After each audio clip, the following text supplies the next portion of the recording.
Good morning, friends. Welcome to Dr. PM Times. This is Dr. Murugesan. In this episode, I'm going to focus on the low density lipoprotein or the bad cholesterol. First, just to brush our memory, the main source of energy for cells after food intake is glucose. Whereas in between meals or during starvation, it is the fatty acid that acts as the main source of energy.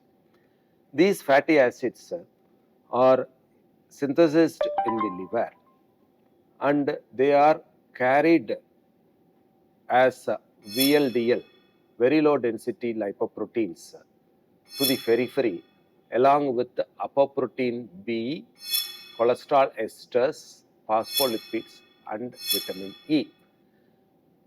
Once they are secreted by the liver into the plasma, the VLDL is acted on by lipoprotein lipase enzyme present in the endothelium, from which fatty acids are released, and these fatty acids are taken up by the peripheral cells for energy.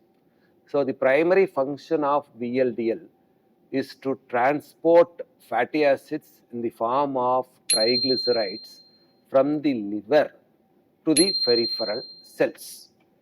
Once VLDL releases the fatty acids, it derived from VLDL is a byproduct called LDL. It is a byproduct of fatty acid energy release from VLDL.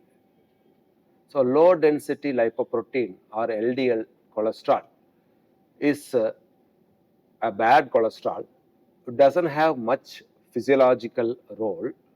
It is desirable to have this LDL cholesterol less than 100 milligrams per deciliter. And once it is elevated more than 120 milligrams per deciliter in plasma, it is harmful.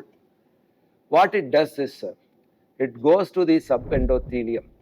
It is taken up by the macrophages, and the macrophages which are engorged with this LDL cholesterol become what is called foam cells.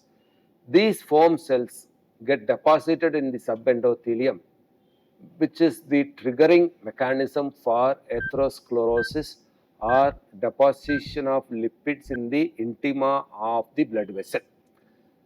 So, which is the first stage of atherosclerosis.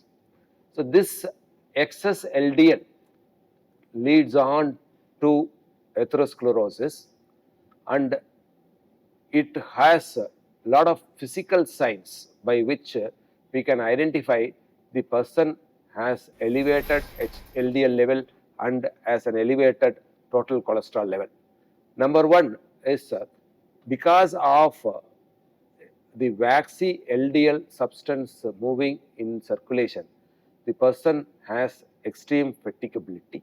He has myalgia, especially leg pain after walking for some distance. Can also have discoloration of skin in the lower limbs. Then it manifests physically as arcus senilis, a bluish ring-shaped structure around the cornea. It can manifest as tendon xanthomas, which are elevated bumpy substances that are seen especially in the tendons around the dorsum of hand. It can manifest as xanthelisma, which is an yellowish papule-like lesion present around the eyelids. So these are the physical signs that a person can have an elevated LDL cholesterol level. The person is hypercholesterolemic, so he needs attention. So with this knowledge of signs and symptoms, observe this, whether you have increased fatigability, cramp in the legs often, leg pain, discoloration, physical signs of arcus senilis, tendon xanthomas, xanthelisma, immediately get your lipid level checked. If the lipids level shows an elevated LDL level of more than or equal to 100 milligrams per deciliter, then pay attention. Otherwise, it can lead on to atherosclerosis later on. So, avoid missing these clinical signs. Act early. Thank you.